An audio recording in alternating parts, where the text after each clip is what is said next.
हाँ मित्र, आज के अध्ययन के खातिर पढ़े के इफिसियों के पत्री 4 अध्याय के 14 पद से लेके 21 पद एह तरी से बता रहल बा। ध्यान से सुनी, हम पढ़ रहल बानी। यही से कि हमनी के आगे खातिर लइका जैसा ना रही, जौन आदमी लोग के ठग विद्या, धूर्तपन और आदमी लोग के भरमावे वाला चालाकी और उपदेश के हर एगो बयार से एने ओने झकझोरल और घुमावल ना जाई, बाकी प्रेम के आत्मा में साँच बोली और हर एगो बात से मसीह में बढ़त जाई, जे कि सिर हवन, जकरा से सब देह हरेक जोड़ में एक संगे ठीक से बना के और बिटरा के हरेक एगो अंग के निमन से काम कैला के द्वारा बढ़त जाला और यही पर प्रेम में खुदे ओकर तरक्की होखेला। यही से हम ई कहतानी और प्रभु में चेता देतानी कि जैसे आन जाति लोग अपना मन में बाउर विचार पर चलेलन, तो उन लोग अब से फिर वैसन जन चली है, काहे कि उ लोग के बुद्धि अन्हार हो गइल बा और ना समझी के कारण जवन उ लोग में बा और उनका मन के कठोरता के कारण उ लोग परमेश्वर की जिंदगी से अलगा हो गइल बाने और उ लोग सुन होके यहाँ ले लुचपन में लाग गइल बाने कि सब प्रकार के बाउर काम करे खातिर लालसा करेलन। 20 पद, बाकी तोहनी लोग मसीह के ऐसन शिक्षा ना पौल जा, यदि सही में तोहनी लोग उनकरा बारे में सुनल और जैसन कि यीशु में साँच बा ओमे सिखावल गइल। अभी हमनी के पढ़नी हजा कि कैसे यहाँ पर बड़ा विचित्र ढंग से बतावल गइल बा।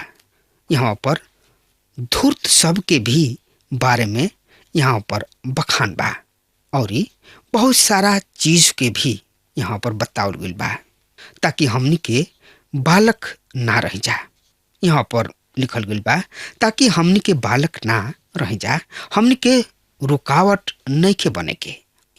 रुआ उस समय के याद राखी जब पौलुस कुरिन्थ के कलीसिया से कहलन कि उ स्वाभाविक बा जे मनुष्य के ठट्ठा विद्या और चतुराई से यहाँ पर झूठ धोखा देवे के खातिर बा। प्रभु यीशु मसीह कलीसिया के लोगन के वरदान से ऐसे परिपूर्ण कइलन कि उ कलीसिया के विश्वासी सब के बालकपन से परिपक्वता के ओर ले जास। शिक्षक सब के उहनी लोग के वचन में बढ़ावे वाला होखे के चाही। हम रुआ के वचन के देखभाल करे के वाला नहीं, ना कि वचन के पैदा करे वाला में प्रवीण। बच्चा पैदा करे वाला बच्चा के यह संसार में ले आवला, एकरा बाद उ बच्चा के देखभाल करे वाला के पास जाताने और उह जानताने कि बच्चा के ऐसन अवस्था में कौना चीज के आवश्यकता बा। हम तो सेवकाई में वचन के पालन करे वाला हई।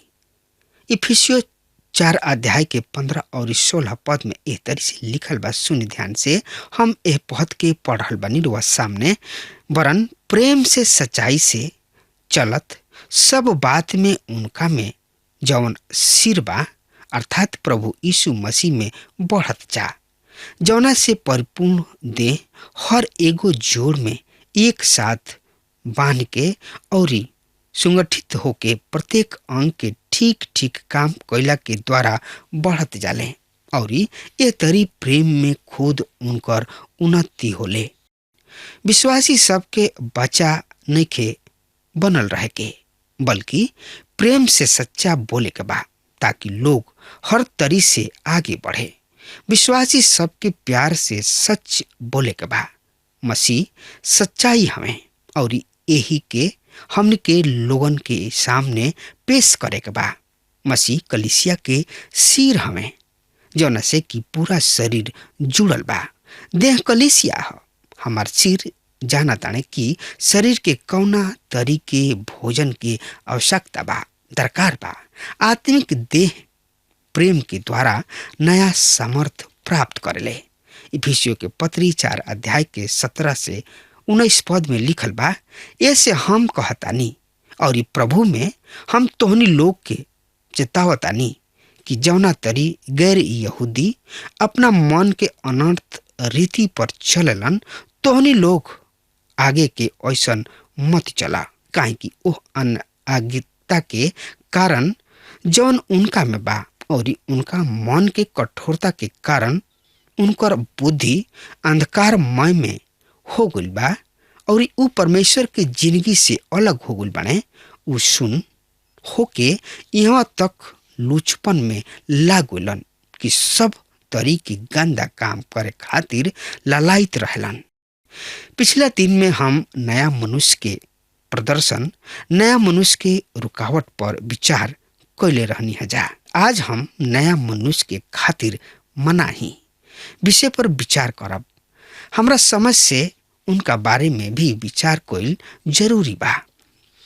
एकरा ऊपर ज्यादा जोर नहीं खे दिहल जात। हमनी के नया नैतिकता के बारे में बात करी न जा, लेकिन पुराना पाप के अलावा कुछ ना हो।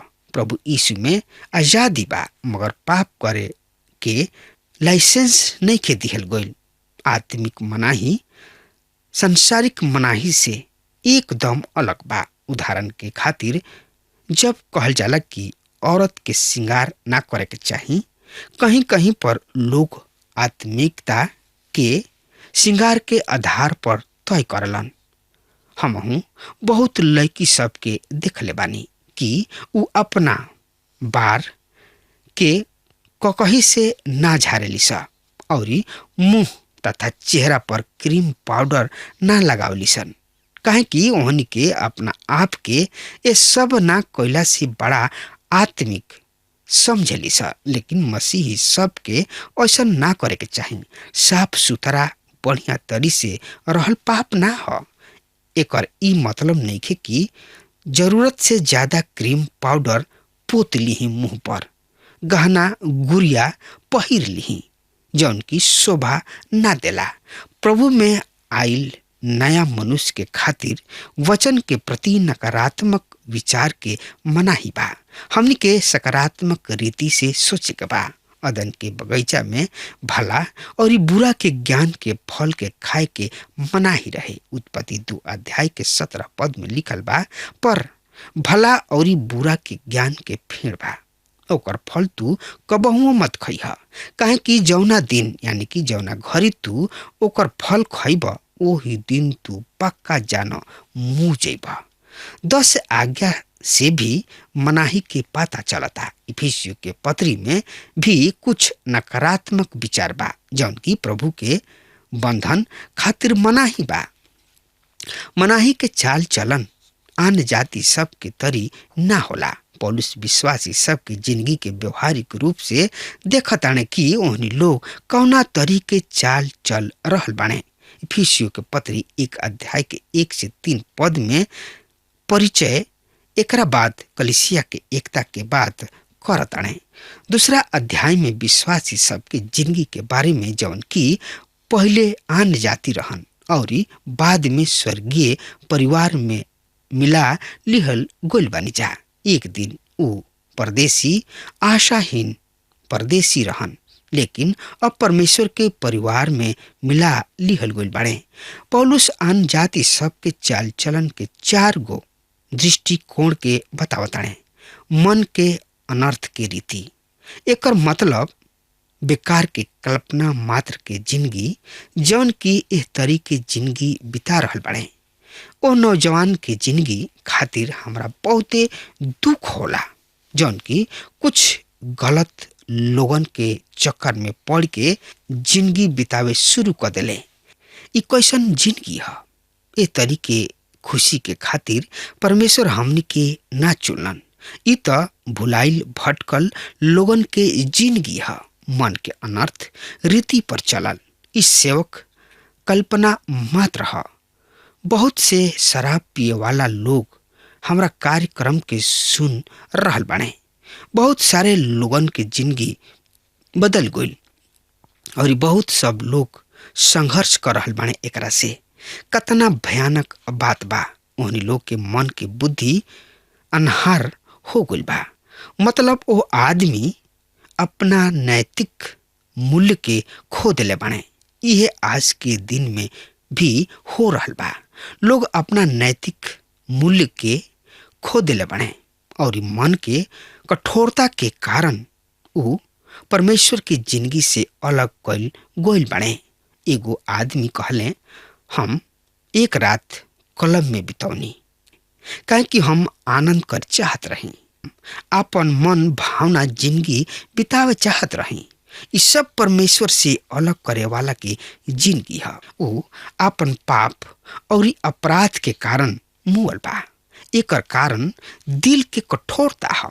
आजकल संसार में बहुत ऐसा लोग बाने जेकर परमेश्वर के साथ कोनो संबंध नहीं के, मन भावना जिंदगी बिता रहल बाने। उ ये बात के महसूस नेखन कर रहल कि उ गलत बाने। उनकर अभिलाषा उनका के और गहरा पाप की ओर खींच के ले जा रहल बा। मनुष्य की जिंदगी में जौन पाप होला उ कबहुओ भी संतुष्ट ना करला। आदमी पाप में फसल ही चलल जाला, धसत ही चलल जाला। प्रिय श्रोता मित्र भाई बहन, चाहे रउआ पाप के दलदल में कतनो काहे ना फसल होखी, परमेश्वर रउआ के वहां से खींच के निकाल सकताने। इफिसियों 4 अध्याय के 20 और 21 पद में लिखल बा। सुनी ध्यान से, हम पढ़ रहल बनी। तू तो मसीह के एह तरी ना जानला, यदि सही में तू उनका विषय में सुनला और जैसन यीशु मसीह में सत्य बा उनका में सिखावल भी गइल। यहाँ पर अन्य जाति की जिंदगी के खातिर विरोधाभास बा। यदि केहू मसीह के ना सुनेला तब मसीह यीशु ओहनी लोग के उद्धारकर्ता ना हो सकेलन। यीशु मसीह गणेरिया हमें और भेड़ सब उनका आवाज के सुने लिसा। यदि रउआ उनका आवाज के नहीं की सुनत तो रउआ उनकर भेड़ ना हई। अन्य जाति सब के ओहनी लोग के पुराना स्वभाव से उन्हें का बदल देता। एकरा खातिर ओहनी लोग के खातिर का करे के पड़ी? ओहनी लोग के प्रभु यीशु मसीह के आवाज के सुने के बा। जब एगो उधार ना पावल आदमी हमरा के लिखले कि हम रुआ से सहमत नहीं की तो हम दुखी ना होखी ना। उधार पावल आदमी हमेशा प्रभु यीशु मसीह के ओर अपन आंख के लगौले रहला, उनका आवाज के सुनत रहला और ओकरे अनुसार अपन चाल चलत रहला। जवन उधार पावल लोग ना हमें वो अपना ही तौर तरीका से चललन तथा अपना जिंदगी के अपना ढंग से बितावलन। सच्चाई प्रभु यीशु मसीह में बा। यद्यपि जौना तरीके जिंदगी वो पृथ्वी पर जियलन वो तरीके जिंदगी केहू भी जी नहीं के सकत। यीशु मसीह के जिंदगी प्रत्येक विश्वासी सबके खातिर आदर्श है। वो हमनी खातिर ही क्रूस पर दुख उठौले ताकि हमनी के बच जाई जा। अगर हमार बात रुआ सुन रहल बानी तो यही घड़ी यही वक्त प्रभु यीशु मसीह की ने आई और अपना आप के प्रभु यीशु मसीह के हवाले कर दी। जानता नहीं कहे प्रभु यीशु मसीह प्यार करे वाला प्रभु हमें। वो केहू से घृणा नफरत ईर्ष्या जलन ना करलन, वो प्यार करलन। अपन दोनों हाथ फैला के रुआ के और हमरा के बुला रहल बने। बस रुआ आई और प्रभु यीशु मसीह के गले लग जाई। प्रभु राउर नाम ध के पुकार रहल बने। चाहे रुआ दुखी में बानी चाहे सुखी में बानी, सब कुछ प्रभु यीशु मसीह पर रख दी। श्रोता मित्र भाई बहन, और प्रभु परमेश्वर के साथ होली ही। चाहे रुआ कैसनो जिंदगी काहे ना बितावत होगी, चाहे राउर जिंदगी कतनो बेकार काहे ना होगे, चाहे राउर जिंदगी कतनो खराब काहे ना होगे, प्रभु किने आई और अपना आप के प्रभु के हाथ में सौंप दी, आपन पूरा जिंदगी प्रभु में दे दी। यहाँ पर पवित्र शास्त्र बाइबल साफ साफ बतावतिया कि हमने के टेढ़ चाल ना चले के ऊपर दोष छिटका ना लगाव के, काहे कि प्रभु ऐसा लोग के ना चाहेलन कब, जब ई सब आपन पुराना मनुष्य तत्व के छोड़ के प्रभु यीशु मसीह के ग्रहण कर ले, तब ई सब रुआ जिंदगी में सब कुछ नया हो जाई। प्रभु यीशु मसीह कहलन कि जैसे हम पवित्र बानी वैसे ही हमार बेटा बेटी लोग पवित्र हो गए। परमेश्वर मनुष्य जाति के अपना स्वरूप में बनौले, जैसे प्रभु पवित्र बाणे वैसे ही प्रभु चाहलन कि हमार हाथ के बनावल लोग हमरा जैसन हो गए। प्रभु के इहे लालसा है हमने खातिर। हमने के टेढ़ चाल ना चले के चाहिए, हमने के एक दूसरा के सतावे के ना चाहिए, हमने के एक दूसरा के दुख ना देवे के चाहिए, हमने के एक दूसरा के प्रभु के नाम में आगे बढ़ावे के चाहिए। काहे कि प्रभु महान हवे, उनका से बढ़ के केहू नहीं खे। उ तो सर्वभौम परम पिता परमेश्वर हवे, उ सृष्टिकर्ता हवे, उ मुक्ति दाता उद्धार करता हवे। श्रोता मित्र भाई बहन, अगर हमार बात रुआ सुन रहल बानी तो यही घड़ी अपन सब काम धाम छोड़ के प्रभु यीशु मसीह के ने आई और अपना आप के दे दी। हमार यह लालसा बा रुआ सबसे। अब हमार समय खत्म रहल बा, तब तक खातिर रुआ हमरा के आज्ञा दी। परमेश्वर रुआ के बहुते बहुते आशीष देस। आमीन।